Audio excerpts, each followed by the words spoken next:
Ser podcast.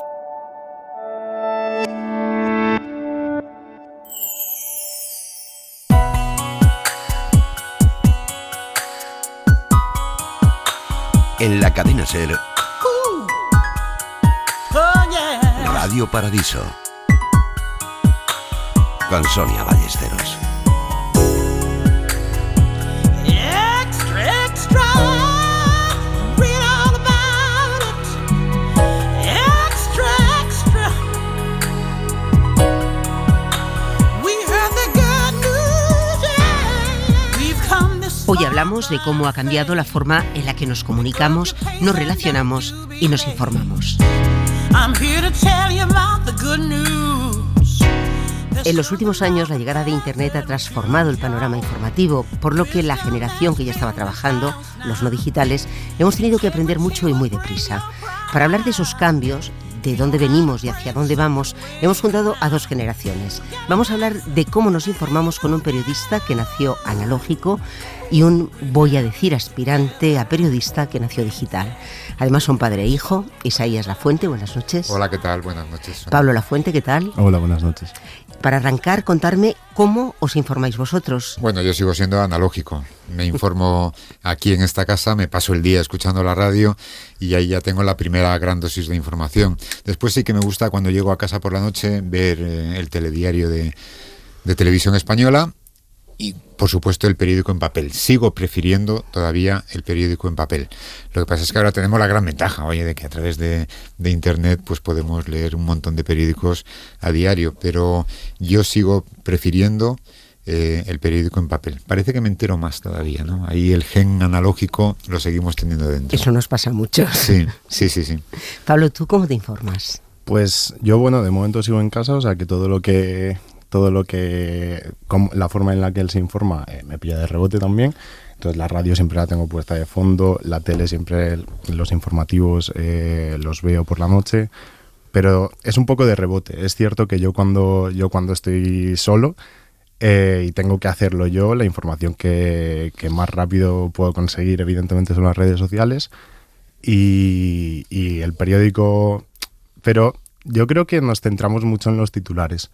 La nueva generación, que yo creo que no profundizamos demasiado en las noticias y en la información, que nos vale con saber en general qué está pasando sin profundizar demasiado. Por ejemplo, guerra en Ucrania, y ya está.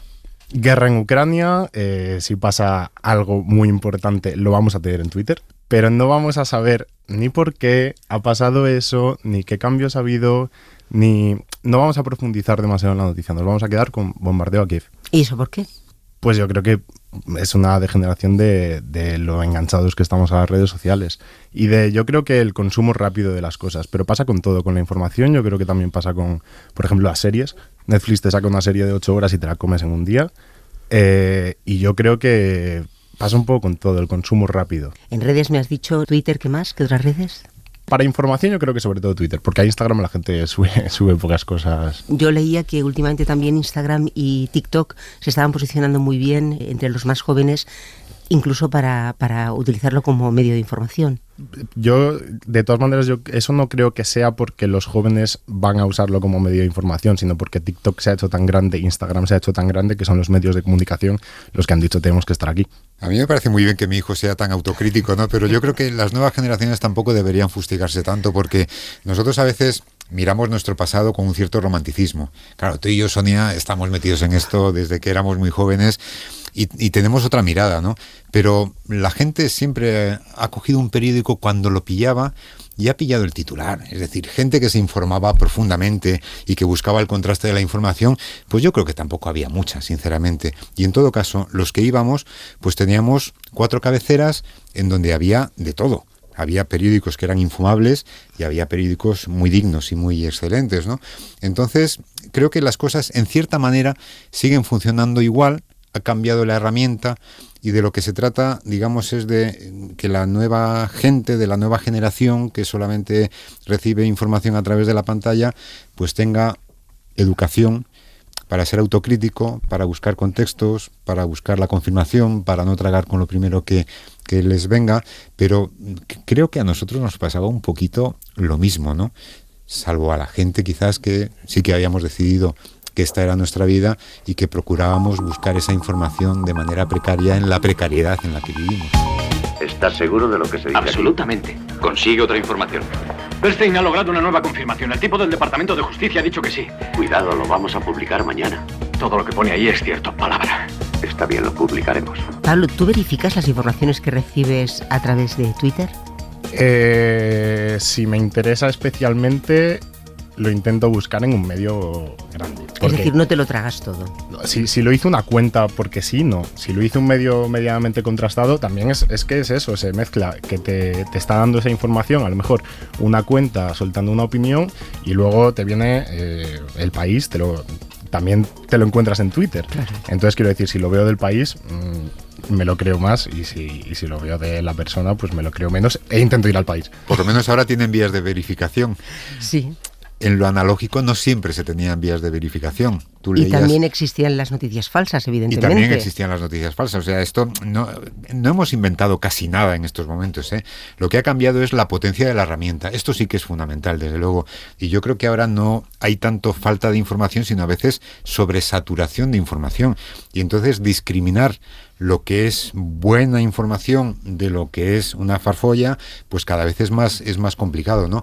Y claro, ahí lo primero que hay que tener es una actitud. Y yo creo que es ahí donde, digamos, todos, los que venimos de atrás y los que vienen ahora hacia el futuro, tenemos que hacer un esfuerzo, digamos, de contrastación y de verificación para que no nos lo cuelen, porque cada vez va a ser más fácil que esto suceda. Bueno, ya hemos comprobado que es muy fácil que suceda. Decía McLuhan que el medio es el mensaje. Evidentemente el medio ha cambiado, porque ahora mismo en muchas ocasiones el medio son las redes sociales. Uh-huh. Con ese cambio estoy pensando, por ejemplo, tienen de nosotros tantos datos que ya nos llega la información que quieren que leamos, claro, hecha a la medida, ¿no? O sea, ajustada a tu perfil. Claro. Te puede interesar esto y te llega. Es decir, a veces el algoritmo decide por ti. Bueno, pero esa es la información que te llega, pero la información que tú buscas, eres soberano para buscarla. También antes nos llegaba la información que recibíamos porque había una televisión y había 3 o 4 radios y había 4 o 5 periódicos y no había nada más, ¿no? Entonces eso era lo que nos llegaba, si nos llegaba. No en todas las casas entraba un periódico en la puñetera vida, ¿no? Entonces lo que ha cambiado es la herramienta tecnológica, que es muy potente y que es fascinante. Ahora tenemos una mina cargadísima de información y yo creo sinceramente que a veces lo más moderno es volver al pasado, es decir, volver a la esencia de nuestra profesión, que es tenemos una fuente, confirmar y verificar a través de esas fuentes la información, y no siempre llegaremos a la verdad. Hay veces que un periodista intenta confirmar una información y una fuente, 2, 3, y no llega a la conclusión de qué es realmente la verdad. Y lo único que puede hacer es ofrecer, digamos, los 2 o 3 puntos de vista sobre esa información concreta. Pero es exactamente lo mismo. Es decir, a mí me parece que Twitter es una fuente fantástica de información. Hay a veces un poquito de postureo, ¿no?, de algunos compañeros nuestros que dicen, no, yo en las redes sociales no estoy, pero después escuchar los programas, y en los programas hay mucho contenido que sale, que brota de las redes sociales, que a veces la gente más joven nos descubre. A partir de ahí tienes que investigar. ¿Es a una persona a la que le está pasando? ¿O estamos hablando de un problema social que de repente esta mujer o este hombre nos está descubriendo a través de un tuit? Bueno, es que me parece que es maravilloso, ¿no? Es maravilloso. Es una forma de verlo muy positiva. Sí, siempre es muy positivo con respecto a los jóvenes. Sí. De todas maneras, yo creo que lo que has dicho del algoritmo, de que a lo mejor te filtra las noticias que quieres ver, eso hoy lo hace el algoritmo por ti, pero eso siempre lo hemos hecho nosotros mismos. Es decir, tú, por ejemplo, si tienes una ideología política concreta, si eres de izquierdas, de derechas, siempre te vas a ir al medio que te diga lo que quieres escuchar. La gente siempre ha tendido a escuchar lo que quiere escuchar. Sabes dónde vas a escuchar lo que quieres escuchar, y la gente siempre ha ido directamente al medio donde lo iba a escuchar. Entonces yo creo que eso ahora mismo simplemente se ha tecnologizado, digamos. Eso ahora mismo te lo hace la red social por ti, pero antes lo hacíamos nosotros mismos. Sé que hay cosas que no puede contarme, pero también que aquí hay una historia y que todo el mundo va a enterarse. ¿Cree que su periódico tiene recursos para afrontar algo así? Yo discuto mucho, por ejemplo, con compañeros que trabajan en la prensa escrita que dicen, no, el periódico de papel nunca puede morir. Y yo, que soy de los que me gusta todavía leer el papel, digo, bueno, el periódico de papel, en términos históricos, está muerto. Solamente tenemos que decretar, digamos, el día del entierro. Pero me refiero a que está muerto porque te llega ya caducado, porque tenemos ahora las herramientas que nos permiten conocer, digamos, el minuto a minuto, el segundo a segundo de la información, ¿no? Entonces, claro, es un medio, pues que yo no sé estas nuevas generaciones si mantendrán o no mantendrán. Yo creo sinceramente eso, que en términos históricos es muy difícil que el periódico de papel, así como el libro de papel está resistiendo y está resistiendo bien, muy bien, sí. A mí me parece que el periódico de papel, bueno, pues le queda en términos históricos muy poco tiempo. Sí. Y las nuevas generaciones, a la hora de pensar en el periodismo, porque tú quieres ser periodista. Tengo la idea, sí. ¿No te estás formando? No me estoy formando para ello de momento. ¿Qué estás estudiando? Estoy estudiando Derecho y Políticas. Pero mi idea es después especializarme. ¿Y por qué? ¿Por qué? ¿Por qué? ¿Tú sabrás? No, ¿por qué? Supongo que es porque le preguntas por qué ha estudiado Derecho y No, al contrario, ¿por qué quieres ser periodista? Vale. Ahí tienes que responder tú. Yo, sinceramente, creo que esto es de las cosas que se maman. Y yo creo que es mi interés, que ellos dicen, de todas maneras, tanto mi padre como mi madre, dicen que es poco para que yo quiera ser periodista, es como innato. O sea, es decir, a mí me atrae mucho el mundo del periodismo y, sin embargo, no soy demasiado consecuente con ello. O sea, yo no estoy todo el día pegado como a lo mejor debería estar a un periódico, sea online o sea en papel o a la radio, y a lo mejor debería estarlo más. Pero falta de tiempo, falta de interés, a lo mejor en algunos momentos. De todas maneras, yo creo que el periodismo es muy bonito, que cada día es más imperfecto, y lo siento. ¿Y eso? Porque creo que lo que he dicho antes del consumo rápido está haciendo que tanto no solo las personas busquen más el consumo rápido, sino que los medios de comunicación están cediendo un poco al consumo rápido. Entonces yo creo que ahora cada vez se trabajan menos las noticias, lo mismo que profundizamos nosotros menos, profundiza menos el medio de comunicación, porque dice, ¿para qué le voy a dedicar yo 3 horas a algo que me van a leer el titular? Quizás sea por eso, ¿sabes? Pero yo creo que es algo que se debería recuperar. Fíjate que ha puesto sobre la mesa un tema que me parece muy interesante, que es cómo están interfiriendo las redes en el periodismo que se hace hoy en los llamados medios tradicionales. Claro, porque es que nos fiamos mucho de la noticia más leída, y la noticia más leída casi siempre no suele ser la más importante, salvo que se muera el rey, ¿no? Esto es evidente. Y sí, hemos entrado a ese juego, pero no solamente en la selección de las noticias, sino en la presentación de las noticias. Es decir, es básico que una información, lo sustancial de esa noticia tiene que estar contenido en el titular.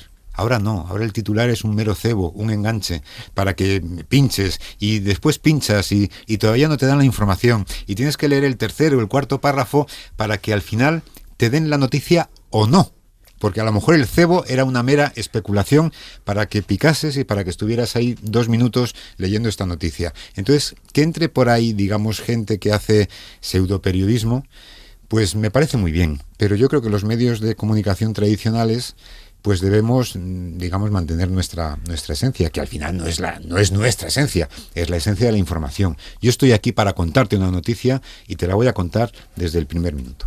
Pero esto del clickbait, antes te lo hacían medios de comunicación pequeños, medios de comunicación que ya te podían dar cierta sospecha de que no tenían demasiada fiabilidad, pero es que esto ahora te lo estás encontrando en prácticamente todos los medios de comunicación. Si la gente consume eso, si la gente ve que eso es, ahí es donde va a pinchar la gente, pues también hay grados, también hay grados. Pero es que cada día más gente se está montando en ese barco. Y es muy peligroso. Yo creo que esto lo definió muy bien Iñaki con una frase que me parece que es para labrar en mármol, cuando dijo, igual que ya hemos sabido diferenciar entre la farmacia y la parafarmacia, tendríamos que nombrar al periodismo y al paraperiodismo. Y por otro lado, esto del, ¿cómo se llama? Clickbait. Bueno, pues esto también existía antes, lo que pasa que existía antes en periódicos sensacionalistas de papel. Funcionaba así, a base de titulares espectaculares que no se correspondían después con la información que daban, ¿no? Sí, el problema es que para distinguir entre el paraperiodismo y el buen periodismo hay que profundizar. Y por ahí he empezado. Hay que leer algo más que el titular. Hay que leer algo más que el titular, porque a lo mejor el titular es muy parecido, es muy similar. pero es que si no se profundiza tampoco es fácil distinguir entre una noticia con calidad, con tiempo, que en otra que a lo mejor pues ya está. Yo cuando miro a Pablo, lo que sí que veo, digamos, es que es un perfil de, a ver cómo lo diría yo, de joven antiguo o de antiguo joven. Quiero decir, ¿le gusta la radio? Sí, pero por ejemplo no escucha la radio en directo, salvo cuando va con nosotros o cuando va pateando por casa, porque está siempre la radio encendida y es un poco la segunda voz, ¿no?, en nuestra casa. Pero después cuando se va a buscar el podcast, es decir, va a buscar lo que le interesa, y es un gran escuchador de podcast, ¿no? Y con la información pasa un poco. Enchúfate a la Liga de los Podcasts Extraordinarios. Ser Podcast, donde nacen, crecen y se reproducen los podcasts más escuchados. Avanza la conversación hacia la proliferación, la aparición de nuevos medios digitales. Son tantos que nos desbordan en todos los sentidos. O sea, antes es que tenías a lo mejor 12 medios de comunicación entre los que elegir o a los que recurrir.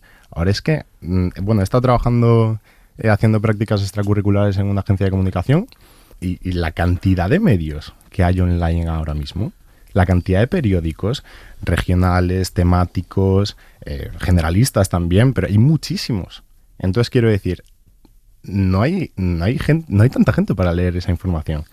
Yo creo que, y el hecho de que algunos medios de comunicación, de grupos de prensa grandes, simplemente copian las noticias, sí, de un diario digital a otro, a lo mejor es una nota de prensa que está con la cabecera del nombre diferenciado del periódico, un regional de Cantabria, un regional del País Vasco, un regional de Andalucía, pero son todos del mismo grupo de prensa. Entonces estás leyendo exactamente la misma información sin ni siquiera ni un matiz. Aunque la información tenga más relación con Cantabria, por ejemplo, la noticia es la misma. Ni siquiera el de Cantabria se esmera un poco en profundizar un poco más que los demás. Es decir, que cada vez funciona más el cortapega. Sí. Hay que ver si la razón de ese fenómeno, que efectivamente has descrito muy bien, tiene que ver con la calidad de quienes ejercen la profesión o con las condiciones en las que se ejerce. Es decir, la precarización de los medios a mí me parece que nos conduce a esto, ¿no? Que a veces cogemos un texto y hacemos un copia-pega que pasa a un diario digital o pasa a un boletín informativo, ¿no? Y no tienes el tiempo suficiente como para contrastar o como para sencillamente reelaborar ese texto para tus lectores, porque seguramente ese texto contiene lo fundamental, pero lo tienes que enfocar, digamos, al lector o al oyente al que te vas a dirigir. Pero es que no me parecería demasiado raro, es totalmente cierto lo que dices, pero a lo mejor un medio de comunicación que esté compuesto por 3 personas y que no tengan tiempo para profundizar en la noticia, es que serían capaces de 2 de ellas seguir en el medio de comunicación y otro decir, yo me voy a montar el mío. Pues estás peor. Es que ahora mismo yo creo que es que están proliferando los medios de comunicación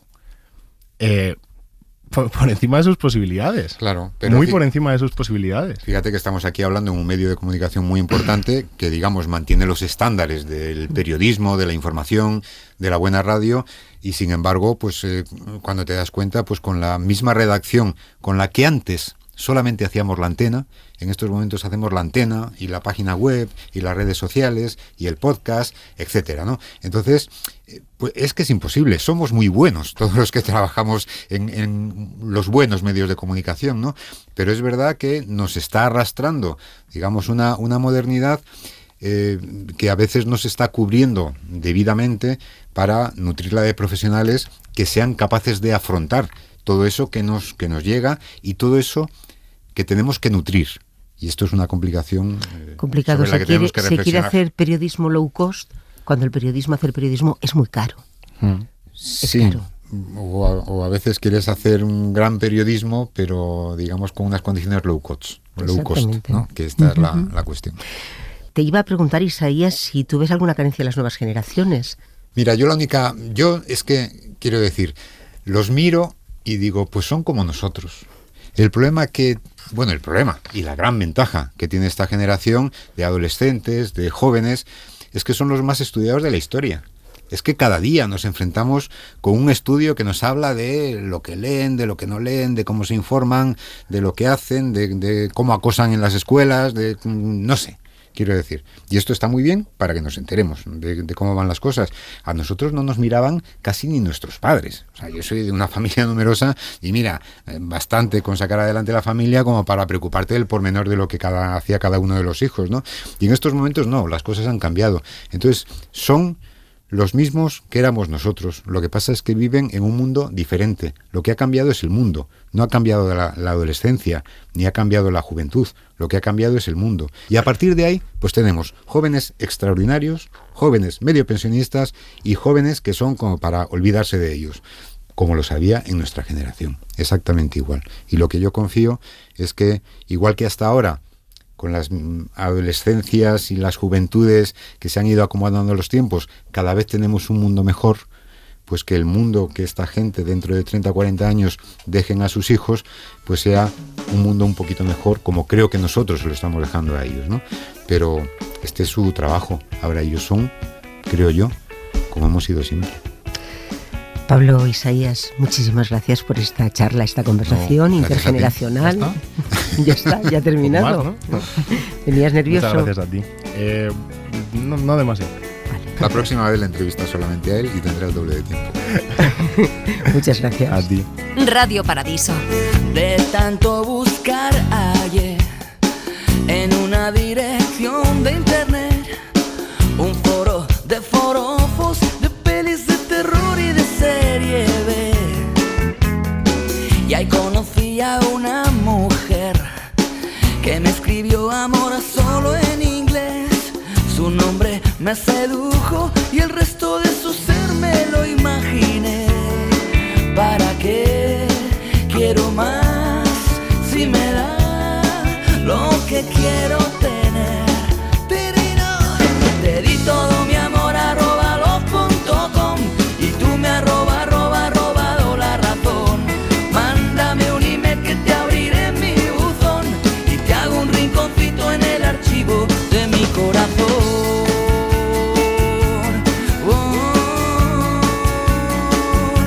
De mi corazón.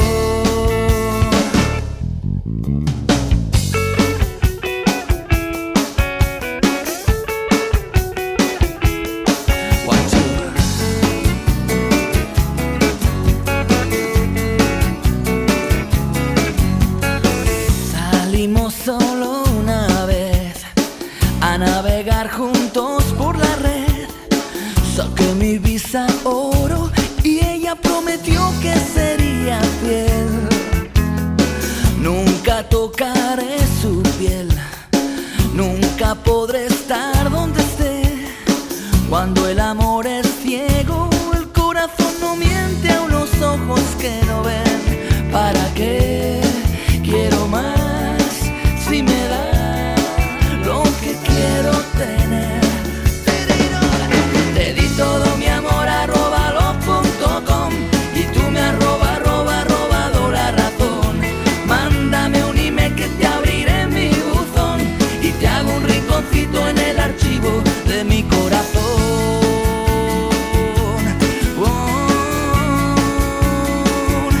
De mi corazón.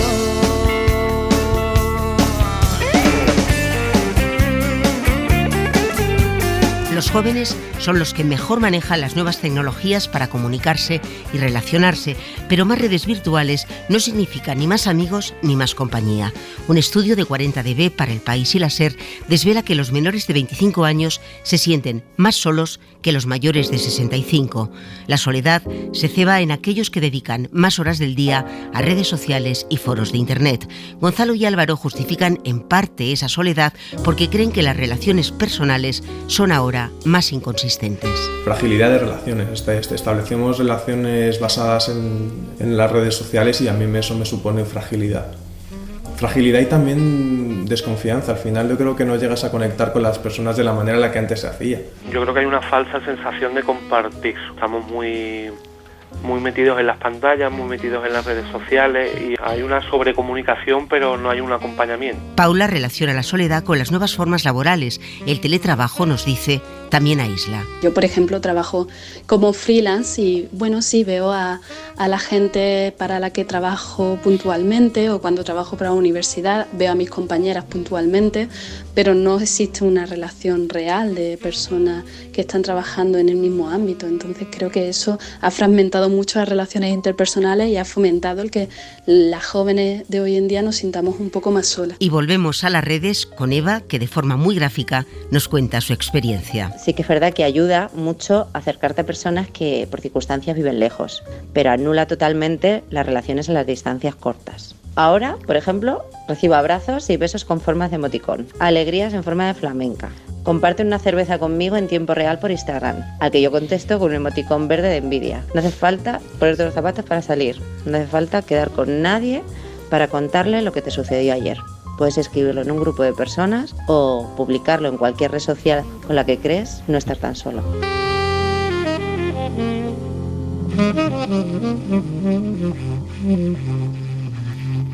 Una cosa es la soledad y un paso más allá, mucho más allá, está el aislamiento social. Es una patología, un síndrome con nombre japonés, hikikomori. Apenas se han detectado unos pocos casos en España, pero se cuentan por cientos de miles los diagnosticados en Japón, Hong Kong y Corea del Sur. Son personas que deciden vivir aisladas en una habitación de su casa durante largas temporadas, incluso años. Este síndrome se asocia en la mayoría de los casos con la adicción a las nuevas tecnologías. Tenemos un gravísimo problema en casa. Mi hijo se pasa 16 horas conectado, tiene 3 pantallas, 3 ordenadores a la vez, juega a 5 juegos a la vez, no come, no duerme, solo saca a pasear el perro. Yo estos casos sí los tengo. Y dejan de estudiar y de tener amigos, pero hasta llegar ahí los padres han normalizado conductas, han mirado para otro lado para evitar el enfrentamiento, han cruzado muchas líneas rojas. Cuando la psicóloga Gabriela Paoli abre la puerta de su consulta, ya es tarde, siempre es tarde. Es que yo ya no hablo con mamá, solo nos comunicamos con mensajes. O es que es imposible, yo cuando le tengo que decir algo o ponerle algún límite, le tengo que mandar un audio, un podcast, y esto es gravísimo, porque muchas veces los padres te dicen, es que ya tengo miedo hasta de decirle algo, porque yo ya sé que viene la rabieta o la contestación o el enfado. Entonces prefiero este tipo de cosas decírselas por WhatsApp. Antes de hablar, mucho antes, dejan de escuchar. He ahí otra señal. Muchos van por casa con los auriculares puestos para evitar entrar en conversaciones.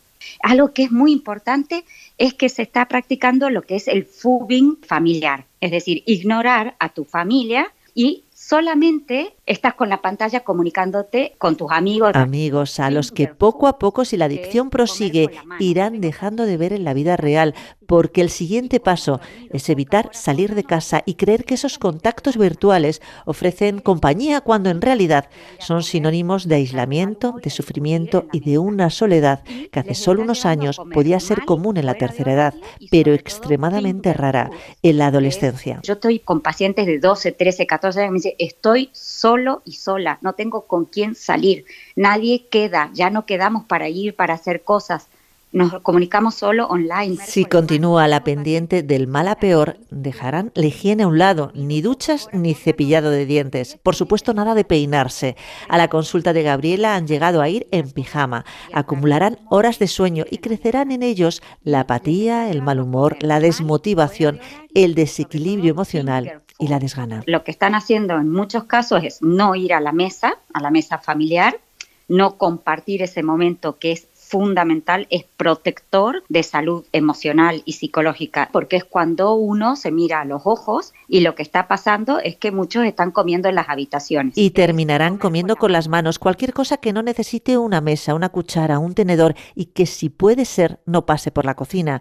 Comerán mal y a destiempo. Finger food es el término anglosajón. Comida basura el de por aquí. El doctor Luis Miguel Martín, psiquiatra en el Hospital del Mar, ha firmado uno de los escasos estudios sobre aislamiento social que se han realizado en nuestro país y subraya que la frontera entre un comportamiento de un adolescente con mucho pavo encima y la patología no es fácil para los profanos, para las familias. Yo me acordaré siempre, por ejemplo, de una familia que consultó porque llegó un momento que no sabían qué hacer, quitaron el internet, se montó una situación de agitación en el domicilio y entonces eso motivó que la familia consultara. La ausencia de internet suponía para este adolescente la ruptura de la burbuja donde respiraba, un mundo imaginario sin exigencias, donde elige qué ver y escuchar y cuándo, y donde siente que tiene todo el control. Las familias deberían volver a estar más empoderadas. Pienso que en el modelo, esto ya es una opinión muy personal, las familias deberían volver a empoderarse de alguna manera, que eduque menos la red, ¿no? Últimamente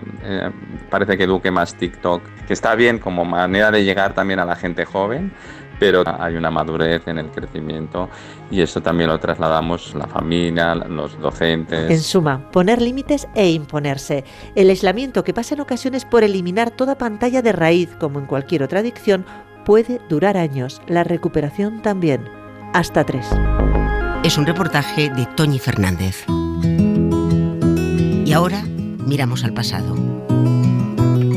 En la era de la inmediatez y la tecnología ya no escribimos cartas, lo hemos olvidado, y nos preguntamos qué legado social e histórico nos deja el género epistolar y la correspondencia de personajes célebres o también anónimos. Son preguntas que se hace habitualmente Laura Piñero en Cartagrafías, en La Ventana, con Carles Francino. Hola, Laura. Hola, Sonia. La historia de las cartas es casi tan antigua como la propia historia de la escritura. Efectivamente, han ido evolucionando prácticamente en paralelo. Al principio, el uso de las cartas era muy práctico, con fines administrativos, religiosos, en tablas de arcilla, madera, papiros. Las más antiguas que se conservan datan del siglo XXV a.C., vinculadas al antiguo Egipto. Los escribas eran los encargados de redactarlas en nombre de sus gobernantes. A veces los destinatarios eran los difuntos a los que consideraban responsables de sus fortunas y tragedias. Si no haces nada, tu hogar será devastado. ¿Acaso es posible que no estés al corriente de que la sirvienta Emio es quien entre toda la gente mantiene el funcionamiento de tu hogar? Lucha por ella, vigílala, sálvala de quien quiera que sea, hombre o mujer, que esté actuando contra ella. Los griegos y romanos fueron, Sonia, también pioneros en escribir mensajes más personales. En la tardía Edad Media se hicieron más habituales las cartas, pero seguía siendo cosa de aristócratas, humanistas, que eran los únicos que sabían escribir y tenían dinero para costear su transporte. Habrá que esperar hasta mediados del siglo XIX, con la alfabetización masiva, el ferrocarril y la consolidación de un sistema de circulación, para que se conviertan en un instrumento de comunicación popular. Están documentados 5 siglos de cartas. En Almería hay un museo dedicado a la escritura popular con una colección de 30.000 cartas. Alejandro Buendía es su director. Esta generación última va a quedar muy poca memoria de sus sentimientos, de sus palabras, porque los WhatsApp, los correos electrónicos, eso todo va a desaparecer. ¿Qué tipo de museo habrá que crear? Nosotros vamos a conservar la memoria escrita de las cartas que estuvieron escritas en un papel, con un bolígrafo o una pluma. Por lo tanto, podemos recorrer los grandes acontecimientos de la historia a través de las cartas. Sí, investigadores, fundaciones, editoriales han ido haciendo un gran trabajo de catálogo de correspondencia de monarcas, de descubridores como Cristóbal Colón, Marco Polo, de pioneros del arte, la política, la ciencia.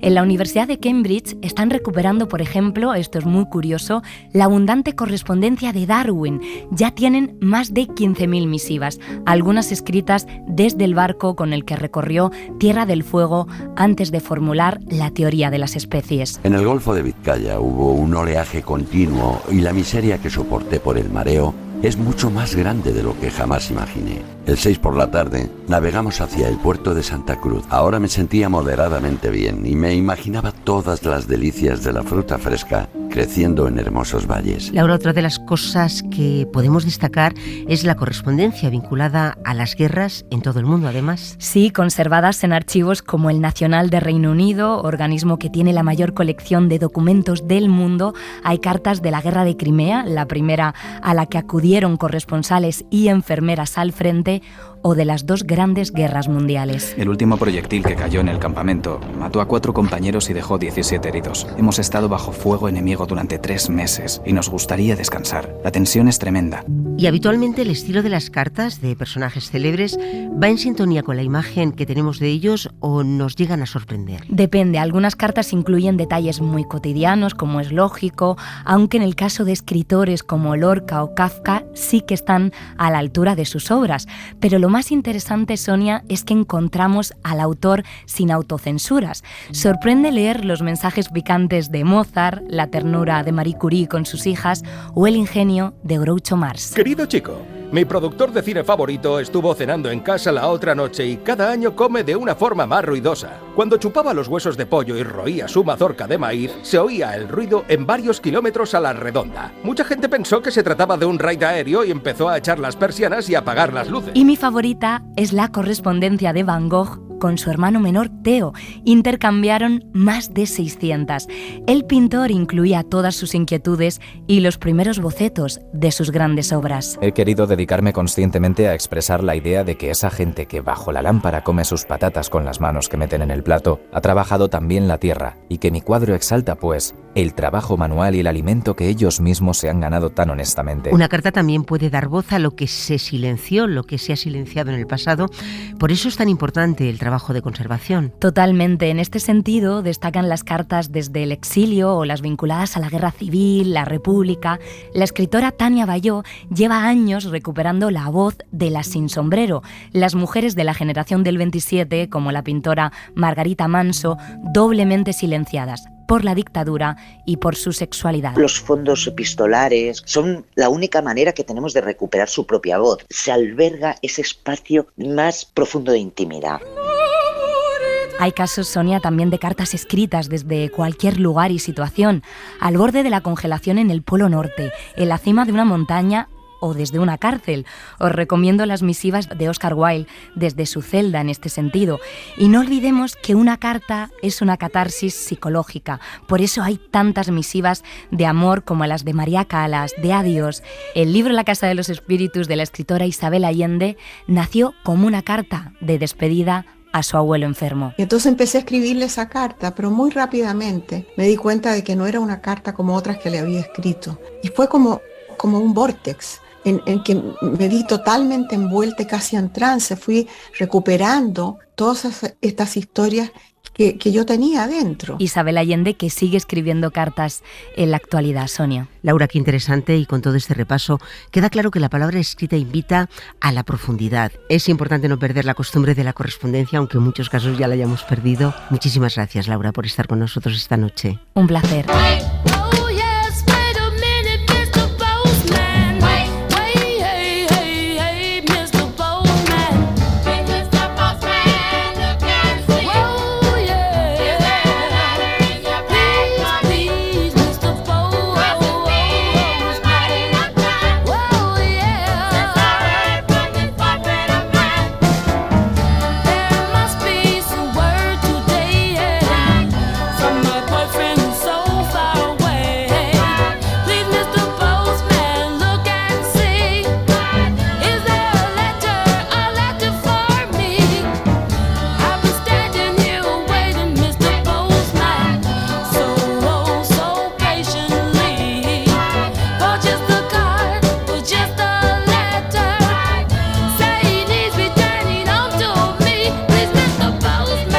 Radio Paradiso, Cadena SER.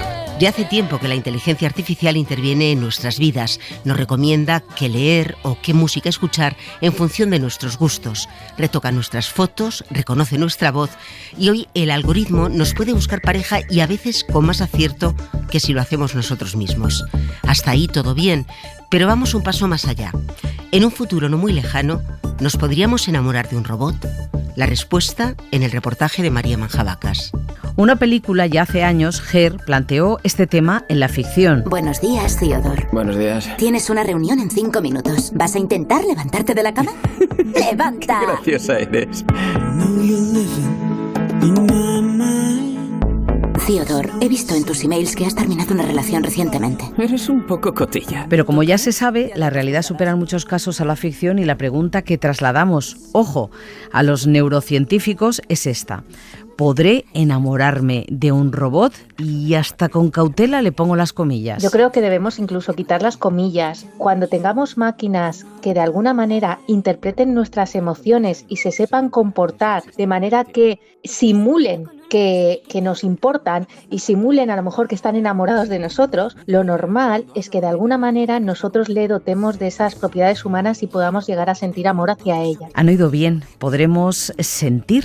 Y puestos ya a plantearse, ¿es posible que podamos ver en un futuro no lejano un enlace? Sí que creo que esto va a ser algo que va a pasar y de hecho en Estados Unidos ya hay estados que dicen que en 2050 aprobarán las bodas con robots con inteligencia artificial. Aviso que viene de María López, neurocientífica y CEO de BitBrain, empresa tecnológica especializada en inteligencia artificial que estudia ya una de las aplicaciones para paliar la soledad. Como no tienen emociones, no tienen egos, no tienen celos, pueden adaptarse perfectamente a los deseos de su amo, por así decirlo. Se ve que hay muchísima aplicación de la inteligencia artificial para personas solas y desde luego en ese caso probablemente será donde encontraremos más casos de personas que se enamoren de inteligencias artificiales. Y ojo, al margen del amor, importante, la compañía que puede prestar a gente mayor que está muy sola. Sí, seguramente. Yo creo que esto es una de las grandes ventajas que tiene la inteligencia artificial, donde vemos muchas ventajas, sobre todo a las máquinas que son capaces de interpretar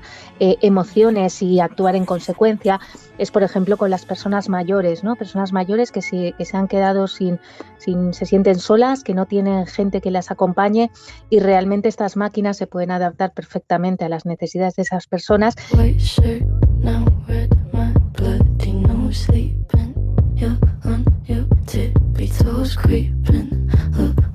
De momento lo de amar lo vamos a poner en interrogantes. Lo de acompañar está claro, pero lo de ligar, esto sí que ya no es un futuro, es presente. Y a la vista de lo que nos cuentan, muy útil, pero ojo, hay que ir con cuidado. Las apps de citas están en alza y los bots se han colado en estas aplicaciones de contactos. Francesc Núñez es sociólogo en la Universidad Oberta de Cataluña. Sí, hay estudios de americanos que dicen que casi el 25% y aún insinúan que podrían ser más, que no son personas, por así decirlo, de carne y huesos, ¿no? Con alma y cuerpo, sino que son eso, bots o son una apariencia para lo que suelen ser las apariencias en estos espacios, ¿no? Para engañar. Pero vamos a quedarnos con la parte buena de las apps para ligar, con el algoritmo que solo quiere unir almas gemelas destinadas a ser felices y que en esta búsqueda aciertan bastante. Que dentro de poco la inteligencia artificial o las bases de las Big Data que dicen sabrán todas las parejas que has tenido, todos los ligues que has llevado a cabo a través de esas apps y lo sabrán todo, que tú posiblemente los habrás olvidado, pero ellos no. Por lo tanto, las ofertas que te puede hacer, los match, los contactos, las propuestas de, oye, habla con esta persona que igual te va a gustar, pues suelen ser bastante acertadas o tienen posibilidades de acertar. Y vamos, que tienen más ojo que tú mirando si compartes hobbies, pero que volvemos al principio del reportaje. Ya hay apps que son tu pareja. Hay apps que te hacen compañía, te hacen como de pareja, te recuerdan cada día lo que has de hacer, te tratan de una manera afectiva, ¿no? Es una inteligencia artificial también pensada para tener afectos, para poderte, acariciar psíquicamente, por decirlo así. La mujer con la que salgo, Samantha, es un sistema operativo. ¿Estás saliendo con uno ese y qué tal? Me siento muy unido a ella. Cuando hablo con ella, noto como que está conmigo. Pese a ser humanas, las relaciones tienen también algo de artificial que la inteligencia está explotando. De momento ha llegado y el tiempo dirá si ha sido para quedarse. Nunca he querido a nadie como te quiero a ti. Ni yo. Ahora ya sabemos cómo. No te metas a mi Facebook. No te metas, por favor. Cada vez que tengo un inbox me provoca por el close. No te metas a mi Facebook. No te metas, por favor. Cuando escribas melodramas, no me lo hagas por el wall.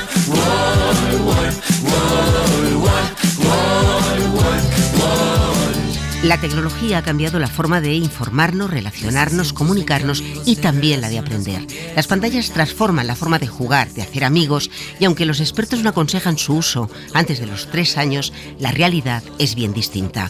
Un estudio reciente señala que el 68% de los menores de 2 años ya las están utilizando. Son un recurso fácil para que los pequeños se entretengan y se callen. En cualquier caso, esto es como casi todo, ni bueno ni malo. Depende de cómo las utilicemos, cuánto y para qué. Nos vamos a fijar en la relación que mantienen los pequeños y las pantallas con este reportaje que firma Rafa Panadero. Los niños pasan demasiado tiempo delante de las pantallas. Esta frase aparece en cualquier conversación, en cualquier información, pero para empezar, ¿qué entienden ellos, los niños, por pantalla? Un cacharro electrónico con el que se pueden hacer diversas actividades. A veces pueden ayudarte y otras veces pueden causarte algunos problemas. Es una especie de panel donde se proyectan imágenes animadas. Un objeto, pero que tiene luz, que cuando lo ves te refleja los ojos. Para distraerte del mundo. De videojuegos, tele, ordenador y eso.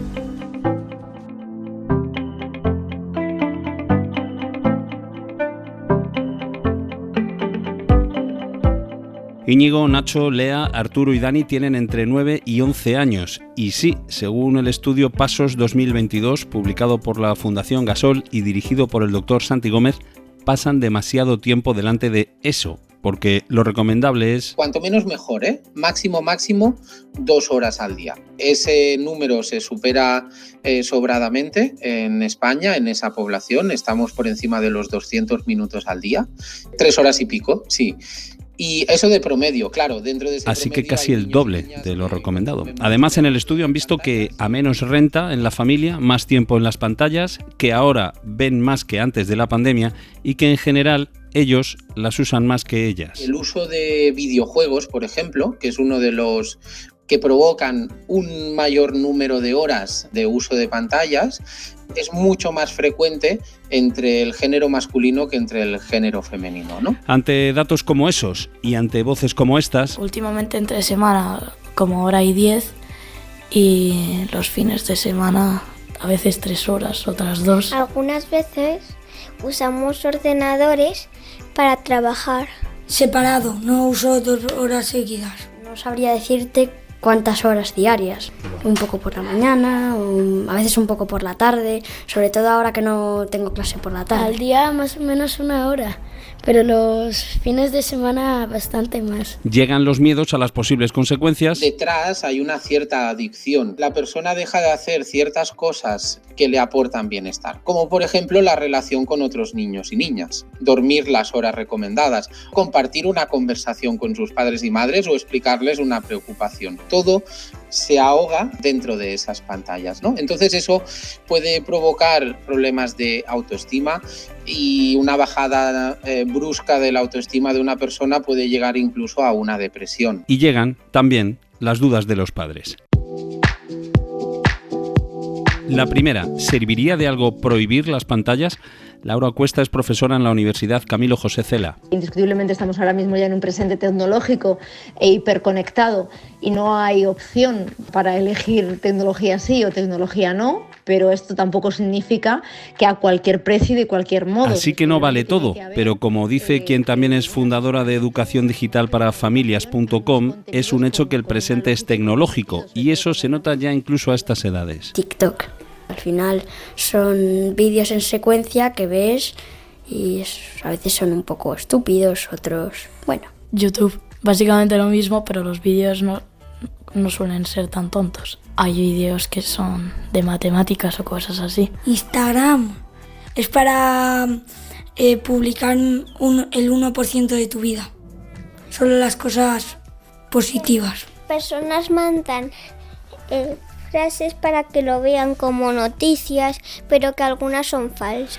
Asumido esto, segunda duda, ¿hay una edad buena para darles un móvil? Yo creo que tendré móvil a los 12. A mí, bueno, pues como a mis primos, a los 16, 15, por ahí. Porque al final no los necesito hasta esa edad, yo creo. Cada vez se les da antes el smartphone ya está presente casi en el 100% de los niños y niñas durante la primaria, alrededor incluso de los 9-10 años. Cuando por las circunstancias que sean una familia decide que tiene que dar ese primer dispositivo a lo mejor a los 9, a los 10, porque necesita localizarle, porque tiene que coger un autobús, pues hombre, lo más recomendable es que no tenga conexión a internet, no hace falta. Yo creo que podría tener móvil desde los 12 a los 13 años, pero que no sea un móvil muy avanzado, que sea uno más antiguo. Me gustaría tenerlo con 14, pero creo que me lo van a dar a los 16. Tercera duda, ya tienen móvil, vale, pero al menos yo, como padre o madre, podré mirar qué cosas manda por ahí o con quién habla. Para mí no tiene ningún sentido, por supuesto, que la parte de supervisión se convierta en un espionaje. Al final yo creo que esto crea una falta total de confianza y esto va a hacer que realmente cuando haya un problema, porque los va a haber, entonces lo que haremos es que nunca vengan a nosotros. Está bien, no les espío, pero encima alguno dice que somos los padres los que nos pasamos con las pantallas. Mis padres usan mucho las pantallas, sobre todo el móvil. Bueno, a ver, para escribir WhatsApps del trabajo, creo que la usan un poco más de lo que les gustaría. Usa papá más la pantalla, el fútbol, y a la vez usa el ordenador y el móvil. Alguna vez sí, pero normalmente no. Bueno, mi madre sí, pero porque casi no usa el teléfono para el trabajo. Solo para ver cosas importantes. Y de ahí, cuarta duda, ¿tan mal lo estamos haciendo los padres? Todo lo que ven, al final, los niños son esponjas y van aprendiendo de lo que van viendo, en este caso, en casa. Necesitan tener modelos y nosotros yo creo que nos tenemos que convertir en referentes. Con esto sí que me gustaría ser muy prudente, porque cuando los investigadores damos este mensaje se traduce como, vale, la responsabilidad es de los padres. Cuando sabemos cómo estamos desarrollando nuestro sistema social y nuestras comunidades y cómo eso está afectando a cuál es el estilo de vida de las familias y de los niños y niñas. Quinta duda, ¿no se estarán también pasando en el cole, donde mandan cada vez más deberes en pantallas? Toda la metodología empleada en todos los centros educativos pues se está haciendo de una manera... Esta lista de dudas podría seguir y seguir y seguir, pero al final los que saben recomiendan marcarse metas realistas. El objetivo es lograr un equilibrio entre el tiempo que pasan los menores conectados y el tiempo que pasan desconectados, porque ya no hay esa línea tan clara que vemos nosotros, los de la generación X, del mundo analógico y el mundo digital, o el mundo real o el mundo irreal, como lo llamamos. Para ellos solo hay un mundo y lo único que diferencian es el tiempo que pasan conectados y el tiempo que pasan desconectados. Pero sin creer cosas que no son ciertas. También hay una falsa creencia de que, pero a través de las pantallas se relacionan, porque yo veo a mi hijo en el videojuego que se va escribiendo con el resto de colegas, pero no es solo que se relacionen, sino cuál es la calidad de esas relaciones. Y esa calidad a través de una pantalla no se puede asegurar al mismo nivel que cuando la relación es cara a cara. Por eso mi titular sería: el ser humano necesita relacionarse cara a cara. Que viva la telefonía en todas sus variantes. Pensando estaba que te me escabullías cuando vi tu nombre en la llamada entrante. Bendita cada onda, cada cable, bendita radiación de las antenas, mientras sea tu voz la que me hable, como me hablaste hace un minuto apenas. Te quiero, te querré, te quise siempre, desde antes de saber que te quería. Te dejo este mensaje simplemente para repetirte algo que yo sé que vos sabías. Así llegamos al final de este Radio Paradiso, en el que han participado Toñi Fernández, María Manjabacas y Rafa Panadero en los reportajes, Marta Estevez en la producción y María Jesús Rodríguez en el montaje técnico. Nos vamos. Buenas noches. Radio Paradiso, con Sonia Ballesteros. Perdonen que insista en elogiar las telecomunicaciones, aunque todos creen que han inventado algo y siguen siendo las mismas las canciones. Benditos los rollos de papiro, benditas servilletas de los bares que han guardado idénticos suspiros. desde el cantar de los cantares. Te quiero, te querré, te quise siempre, desde antes de saber que te quería. Te dejo este mensaje simplemente para repetirte algo que yo sé que vos sabías. Noches en vela, nombres en clave, cuántos secretos, versos galantes, mil confesiones delirantes. Pasan milenios, cambian los nombres de los amantes, cambia el atuendo, pero el mensaje sigue siendo: te quiero, te querré, te quise siempre, desde antes de saber que te quería. Te dejo este mensaje simplemente para repetirte algo que yo sé que vos sabías. Te dejo este mensaje simplemente para repetirte algo que yo sé que vos sabías. Cadena SER. La radio.